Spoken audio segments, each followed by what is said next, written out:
있습니다.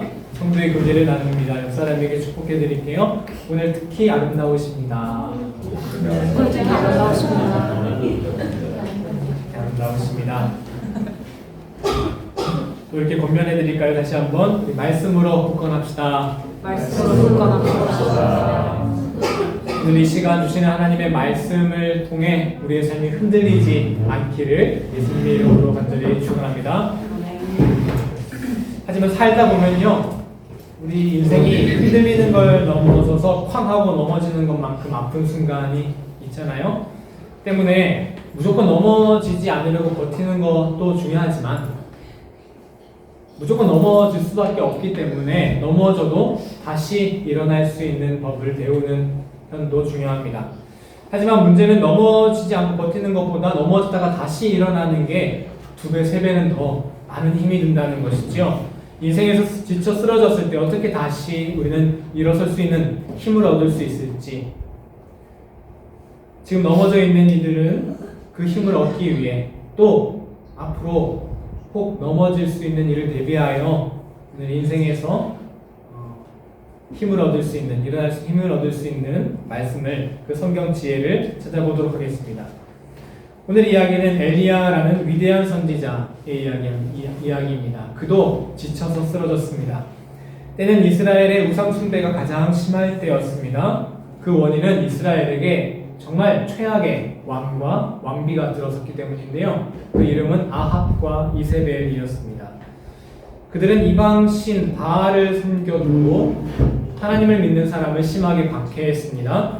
이를 도저히 지켜볼 수 없던 엘리야가 홀로 아합 왕 앞에 서지요. 그리고 결투를 신청합니다. 실제 칼로 하는 전투가 아니라 우리 여호와 하나님이 진짜 하나님이신지, 아니면 니네가 섬기는 바알 그 우상신이 진짜 신인지 한번 겨뤄보자는 거였어요. 엘리야가 상대해야 할 바알 선지자는 450명에 달했습니다. 그들은 제단을 쌓아두고 그들 방식으로 바알 그 우상신에게 제사를 드렸어요. 무당처럼 막 춤을 추기도 했다고 그러고요. 심지어 칼로 자기 몸을 막 자해하기도 하면서 말이죠. 하지만 아무 일도 일어나지 않았습니다. 이번에는 엘리야 차례입니다. 불이 잘 붙도록 마련된 마른 장작에 일부러 물을 부었어요. 그냥 장작이 젖을 뿐 아니라 제단에 물이 넘쳐서 막 도랑이 생길 지경으로 말이죠. 그리고 엘리야가 기도합니다. 그때 하늘에서 불이 떨어져서 송아지 그 번제물만 아니라 흠뻑 젖어있는 그 온 제단을 다 불태웠다라고 성경은 전하고 있습니다. 완벽한 승리였죠. 이스라엘 사람들은 이제 지금까지도, 지금 유대인들도요, 지금 이스라엘에 살고 있는 그 사람들도 엘리야라는 이 예언자를 모세 다음으로 2번째로 위대한 예언자라고 생각합니다. 그럴만하죠? 그런데 이러한 위대한 승리 뒤에 어떻게 됐냐? 우상 숭배하는 왕이 조금이라도 마음을 고쳐먹었냐? 아니요, 하나도 상황 바뀌지 않았어요. 오히려 더 악화됩니다. 왕이 열받아서 엘리야를 죽이라고 사람을 보냅니다. 상황은 아무것도 변하지 않고 그대로고 그렇게 애를 썼는데 엘리야는 결국 절망하고 맙니다. 19장 4절을 한번 볼까요? 읽어보겠습니다. 자기 자신은 방향으로 들어가 하룻길쯤 가서 한 로뎀나무 아래 앉아서 자기가 죽기를 원하여 이르되 여호와여 넉넉하오니 지금 내 생명을 거두시옵소서. 나는 내 조상들보다 낫지 못하니이다. 자, 여기서 우리가 작은 위로를 받았으면 좋겠습니다. 위대한 예언자, 하늘에서, 여러분 조금 전에 하늘에서 불을 떨어뜨린 그 위대한 예언자도 하나님 일을 하다가 잘 안 되면 지쳐서 쓰러질 수 있다는 거예요. 근데 그 내용을 보세요. 심지어 하나님을 원망하기도 하고요. 차라리 죽이셔 이러면서 또 뭐래요? 나는 내 조상보다 낫지 못하니이다. 자기를 비하하면서까지도 말이죠. 우리 모습이랑 너무 비슷하죠. 뭔가 일이 잘 안 될 때 내가 뭐 문제가 있나, 하나님 이렇게까지 했는데 왜 하나님이 안 도와주시나, 똑같이 말이죠. 혹시 인생에 너무 힘들고 지친 순간에 누워 계신 분 있으십니까? 뭔가 마음이 너무 힘들어서 주저앉고 싶을 때 있잖아요. 그냥 눕고 싶을 때. 실망하지 마십시오. 천하의 그 엘리야 선지자도 그렇게 쓰러집니다. 오늘 쓰러진 엘리야를 하나님께서 그냥 버려두지 않으시고 다시 일으켜 세우십니다. 하나님께서 어떻게 엘리야를 일으켜 세우시는지를 우리가 봐야 되는 거예요. 5절입니다. 함께 읽어보겠습니다. 로뎀 나무아래 누워 자더니 천사가 그를 어루만지며 그에게 이르되 일어나서 먹으라 하는지라. 여러분 혹시 그런 적 있으세요? 이제 막 사회생활 시작했을 때 기억을 한번 해보시겠어요? 이제 그 어머니 집을 떠나서 이제 지치고 힘들 때 휴가를 받아서 한 번씩 이제 집에 내려갑니다. 오랜만에 집이 너무 편해서 포근하게 아침 늦게까지 자고 있다 보면 평소에는 아주 학생일 때는 일어나! 하고 아주 호되게 깨웠던 어머니가 미안해가지고 쭈뼛쭈뼛 하면서 이제 집에 들어와가지고 슬슬 깨웁니다. 하면서 하시는 말씀이 뭐예요? 먹고 자. 그래서 일어나 보면 도대체 아침에 이걸 어떻게 다 먹으라는지 정말 진수성찬이 차려져 있습니다. 마음이 다쳐 쓰러진 엘리야 앞에도 일어나 보니 음식이 차려져 있었습니다. 6절인데요. 볼까요? 본즉 머리맡에 숯불에 구운 떡과 한 병 물이 있더라. 이에 먹고 마시고 다시 누웠더니. 여러분 성경에 따뜻한 음식이 몇 번이나 나올까요? 저는 잘 못 찾겠더라고요. 성경에 예수님이 오병이어의 기적도 보여주시고요. 여러 가지 음식을 먹은 이야기가 나오는데 따뜻한 음식이 여기 숯불에 구운 음식, 엘리야의 마음을 위로하는 하나님의 따뜻한 마음이지요. 엘리야를 먹게 하신 다음에는 어떻게 하셨을까요? 먹고 나서 어떻게 했을까요? 또 재워요. 또 먹여요. 7절 볼까요? 여호와의 천사가 또 와서 이르되 일어나 먹으라. 내가 갈 길을 다 가지 못할까 하노라 하는지라. 뭐 대단한 거 있을 것 같아요. 그렇죠? 하나님의 위로하심. 뭐 특별한 방법 있을 것 같은데요. 아닙니다. 그냥 또 일으켜서 먹이고 재우시고. 하나님은 지쳐 쓰러진 엘리야를 왜 이렇게 나약하냐고 꾸짖지 않으셨습니다. 억지로 일으켜 세워서 장황한 조언하지도 않으셨습니다. 그저 따뜻한 떡 한 조각, 그리고 혹시 못 맥힐까봐 물 한 병, 그렇게 하나님은 쓰러진 엘리야를 기어코 일으켜 세우셨습니다. 이것을 우리는 오늘 우리 영혼의 문제에 적용해 봤으면 좋겠어요. 몸이 다치면 열심히 치료하고 회복하면 금방 일어날 수도 있지만 마음이 다치면 쉽게 일어날 수 없잖아요. 신앙생활 하다 보면 크고 작은 문제로 실망하고 마음이 다칠 때 있습니다. 교회에서 믿음으로 시작한 일이 예상치 못한 일에 가로막힌다든지 아니면 믿었던 사람에게 예상치 못한 반응으로 상처를 입게 될 때도 쉽게 일어나기 어렵죠. 아니 뭐 이렇게 뭐 심각한 일 말고 그냥 아무 이유 없이 그냥 신앙생활에 갑자기 지칠 때도 있어요. 왜 그런지 이유도 몰라요. 그러면 하나님을 찬양하기 위해 눈을 들기도 되게 마음이 어려울 때 있거든요. 하나님을 찬양하기 위해서 입을 벌리는 것도 참 힘겨울 때가 있습니다. 교회 밖에서도 마찬가지예요. 삶의 이런저런 문제로 지치면 교회 갈 힘도 안 나죠. 사람들 만나서 에너지 쓰기가 부담스럽고요. 말씀도 머리에 잘 안 들어옵니다. 이게 바로 어떤 상태예요? 내 영혼이 지쳐 쓰러진 거예요. 아무것도 못하겠다. 하지만 실망하지 말자는 거예요. 왜? 엘리야도 쓰러졌는데요. 다만 여러분, 하나님이 따뜻한 손길로 어루만져 주실 때 그 순간에 잠깐 일어나 보자는 거예요. 왜? 먹어야 되니까. 먹어야 사니까.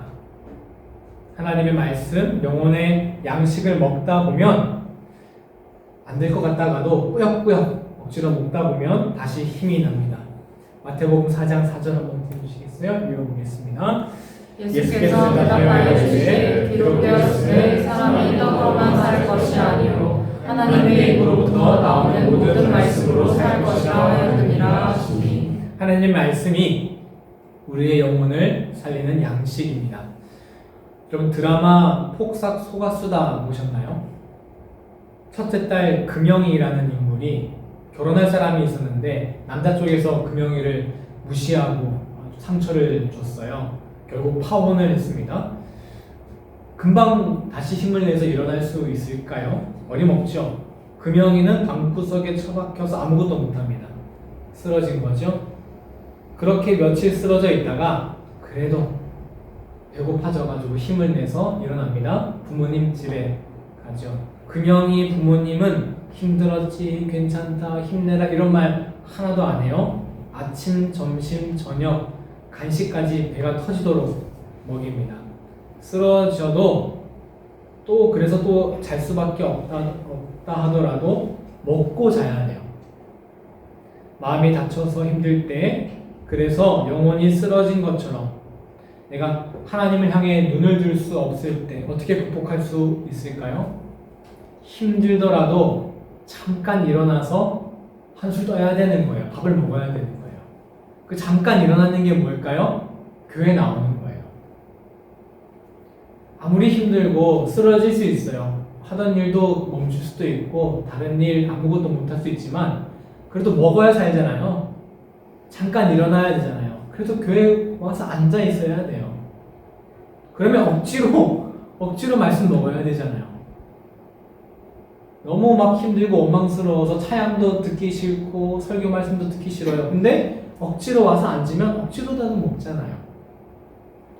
잠시만 일어나서 예배의 자리를 지키고 영혼의 말씀을 드십시오.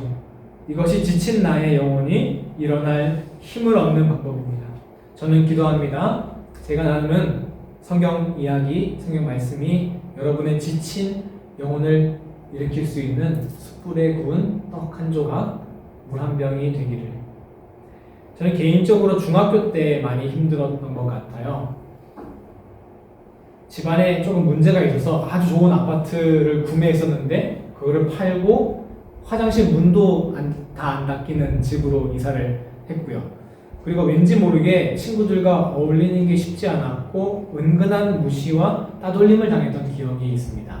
지금 돌아보면 친했던 친구들도 있고 막 심각한 건 아니었던 것 같은데 그래도 여러분 그 나이 때 상처받는 게 진짜 아주 어떻게 뭐라고 해야 되나요? 섬세하게 다가오잖아요. 민감하게 반응하잖아요. 그 어린 나이에 중학생 아이가 뭘 안다고 어두운 밤에 혼자 옥상에 가서 울며 기도하고 또 쉬는 시간에 혼자 운동장에 가가지고 울며 기도하고 막 그랬던 기억이 있습니다. 근데 그 시절에 저를 위로해주고 다시 일으켜 세워줬던 찬양이 하나 있는데요. 사랑합니다 나의 예수님이라는 찬양이었어요. 사랑한다 아들아. 예수님이 하나님께서 이렇게 주시는 말씀이 참 위로가 됐어요. 내가 너를 잘 아노라. 그 다음이 사랑한다 내 딸아 내게 축복 더하노라. 신학교 때 이게 남성 차별 노래라고 우리가 아들한테는 내 사랑한다 아들아 내가 너를 잘 아노라 알기만 하고 축복은 딸한테 주고 뭐 그랬다고 그냥 우스갯소리로. 그런데 재밌는 건요 축복하노라보다 내가 너를 잘 아노라 여기에 더 위로가 크게 되더라고요. 아 내가 이렇게 힘든 거 다 아시는구나. 넘어지고 슬퍼할 때 있었지만 그 찬양의 가사에 있는 하나님의 말씀이 다시 일어날 수 있는 힘을 주더라고요. 그래서 여러분 찬양을 많이 들으십시오.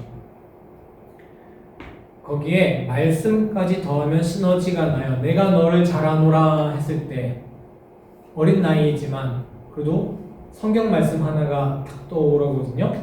누가복음 12장 7절 한번 읽어주시겠습니까? 너희에게는 심지어 머리털까지도 다 새신가 되었나니 두려워하지 말라. 너희는 많은 참새보다 더 귀하니라. 이 구절이 어떻게 더 정확하게 기억이 나겠습니다. 가겠습니까만 여러분 설교를 그냥 뭐 흘려서 듣다 보면은 머리털까지 쓴다고 이런 거 가끔씩 기억이 나잖아요. 그게 이 찬양 부를 때 사랑하는 아들아 내가 너를 잘 아노라 이 찬양을 부를 때 그때 들었던 그 설교 하나님이 머리털까지 셀 정도로 잘하시는구나. 그 말씀이 그냥 버려지는 말씀이 아니었다는 거예요. 그냥 흘려들었던 그 설교 말씀이.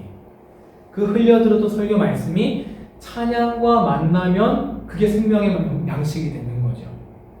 여러분 그래서 지금 당장 이게 막 목맥히는 것처럼 잘 먹히지 않고 찬양도 더 가요 듣고 싶고 하지만 그래도 내 안에 말씀을 잘 쌓아두면 그것이 잘 언젠가 수학 안에서 나를 일으켜주는 내가 쓰러졌을 때 일으켜주는 생명의 말씀이 될 것입니다. 성경에 엘리야만 지쳐 쓰러졌던 건 아닙니다. 신약에도 한 명 있는데요. 바로 베드로입니다. 요한복음 21장 3절 한번 읽어볼까요? 시몬 베드로가 나는 물고기 잡으러 가라 하니 그들이 우리도 함께 가겠다 하고 나가서 배에 올랐으나 그날 밤에 아무것도 잡지 못하였더니 베드로가 물고기를 못 잡은 건 이번만이 아니에요. 예수님을 처음 만났을 때도 물고기 하나도 못 잡고 있을 때 예수님이 오른편에 금을 내려봐라 했었거든요. 비슷한 장면이죠. 그런데 베드로의 마음은 180도 다릅니다. 처음 예수님을 만나서 제자가 됐을 때 베드로가 욕심으로 물고기 엄청 많이 잡아야지 했던 마음이었어요. 하지만 이 두 번째 만남, 예수님 부활하시고 난 뒤의 만남에서는 베드로가 사실상 물고기 잡을 마음이 없었어요. 애초에 물고기 잡고 싶은 마음이 없어요. 왜? 21장, 요한복음 21장의 베드로는 어떤 상태입니까? 부활하신 예수님을 만난 후였어요. 그런데 그게 베드로에게 기쁨이 되지 못했죠. 왜? 자기가 여러분 잘 아시듯이 예수님을 3번 부인하고 욕한 일이 있었으니까. 그래서 더 절망하고 갈 곳이 없어 그냥 거기 갈 수밖에 없었던 거예요. 옛날에 내가 물고기 잡던 곳에. 그러면서 이제 같이 그 제자들이 따라갔거든요. 베드로가 나 물고기 잡아올게 나가는데 물고기 잡으러 간 거였을까? 아니 아마 혼자 있고 싶지 않았을까요? 배 타고 나가서 호수의 가운데 가만히 앉아가지고 쓰러져 있는 거죠. 그렇게 쓰러져 있는 베드로를 예수님께서 어떻게 일으키시는지 보세요. 요한복음 21장 12절입니다. 읽어볼까요? 예수께서 이르시되 와서 조각을 먹으라 하시니 제자들이 주님이 주실 줄 아는 고로 당신이 누구냐 감히 묻는 자가 없더라. 아침 먹으라. 예수님께서는 어떤 조언이나 장황한 설명 다그치는 것도 없으시고 일단 먹이십니다. 근데 무엇을 먹이셨냐? 또 재밌는데요. 9절 읽어볼까요? 9절 육지에 올라오니 숯불이 있는데 그 위에 생선이 놓여있고 떡도 있더라. 놀랍게도 이번에도 어떤 음식이에요? 숯불에 구운 음식이에요. 따뜻한 음식. 여러분 지쳐 쓰러질 때 괜찮습니다. 엘리야도 쓰러졌잖아요. 하지만 먹어야 살잖아요.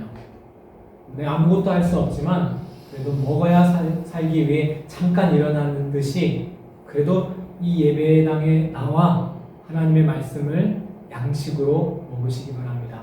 그 양식이 우리를 일으켜 주시는 정말 영생하는 생명의 힘이 될 줄 믿습니다.